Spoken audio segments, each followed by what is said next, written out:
बापरे आत्ता म्हणते, आता पुढचं सांगतो. अलिबागचे जयंत पाटील इथं बसलेत. तुमची काय मागणी होती का? डायरेक्ट आम्हाला याला वसई विरारला पोचायचंय. तिकडची तर काय मतं तुम्हाला पडली नाहीत.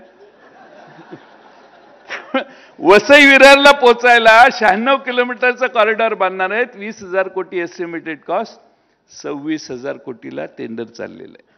1 किलोमीटरचा खर्च फार नाही, 273 कोटी रुपये.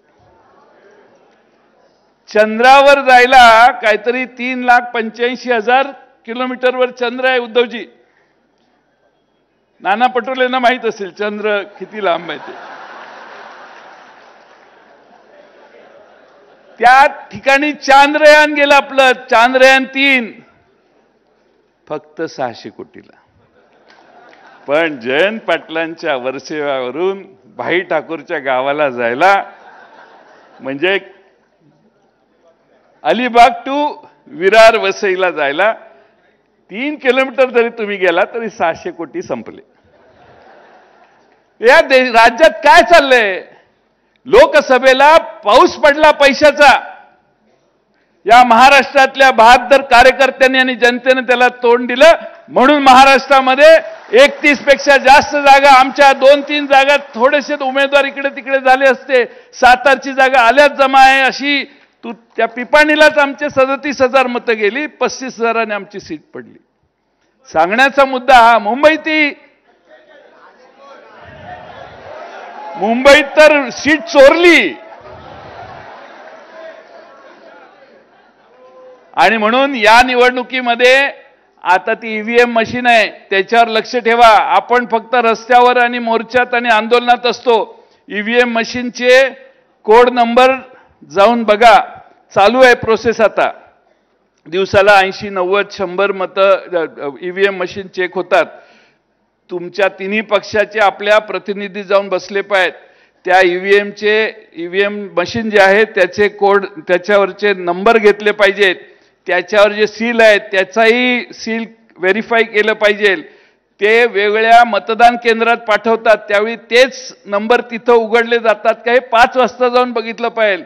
आपण 7 वाजता राजासारखं गेलो तर तोपर्यंत ते सगळं उघडून चालू झालेलं असतं. त्यामुळे 5 वाजता बघितलं पाहिजे. आणि तेच मशीन पुन्हा सील करून मतदान गोडाऊनमध्ये जातं का, आणि उघडल्यावर तेच नंबरचं तेच मशीन त्या बूथवर असतं का, याचा विजिलन्स सगळ्या पक्षांनी ठेवला पाहिजे. मी आपणा सगळ्यांना खात्रीपूर्वक सांगतो की महाराष्ट्रामध्ये 31 जागांमध्ये महाराष्ट्रातल्या जनतेनं भाजपला नाकारलेलं आहे. आणि त्यामुळं ही चांगली गोष्ट झाली. पण सरकार घाबरलं.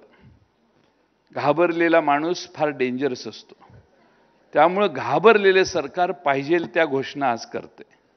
एवढ्या प्रचंड घोषणा महाराष्ट्रामध्ये चालू आहेत की काही त्याला दाद नाही. काल परवा मी असं ऐकलं की राज्याचे अर्थमंत्री, उपमुख्यमंत्री आणि मुख्यमंत्र्यांनी सांगितलं मी काय न वाचता आता सही करणार नाही. याचा अर्थ याच्या आधी न वाचता सह्या झाल्या. त्यांचा स्वभाव तसा नव्हता, पण परिस्थितीमुळे अशा गोष्टी होत असतात. म्हणजे आतापर्यंत ज्या घोषणा झालेल्या आहेत त्या हिशेब न करता झालेल्या आहेत. आणि म्हणून महाराष्ट्राच्या तिजोरीला आता 2-2.5 लाखापेक्षा जास्त मोठी तूट आलेली आहे. आणि तूट आलेली आहे म्हणून महाराष्ट्रातल्या प्रत्येक डीपीडीसी मधले पैसे वर्ग करून या जाहीर केलेल्या योजनांना पैसे वर्ग करायचा उद्योग चालू आहे. राज्याचा अर्थ सचिव आता प्रत्येक फाईलवर लिहायला लागलाय, काहीही पाठवू नका, मिळणार नाही, सर्व योजना बंद करा आणि याच ठिकाणी याच योजनेला पैसे देण्याची गरज आहे. आता महाराष्ट्रातल्या सगळ्यांना विचार न करता चालू केलेल्या योजना या विचारी पद्धतीने भविष्यात नेण्याची जबाबदारी आपल्यावर आहे, कारण सरकार आपलं येणार आहे. त्यामुळे महाराष्ट्रातल्या सगळ्या भगिनींना माझं आव्हान आहे की तुम्ही काही चिंता करू नका, जे मिळतंय ते घ्या, आमची काही तक्रार नाही. भविष्य काळामध्ये तुम्हाला चांगल्या पद्धतीनं याच्यापेक्षा अधिक ताकदीनं आम्ही मदत करण्याची भूमिका घेऊ. तुम्ही आमच्या महाराष्ट्रातल्या भगिनींची चिंता करू नका. महाराष्ट्रात कोणत्याही परिस्थितीत महाविकास आघाडीचं शाहू फुले आंबेडकर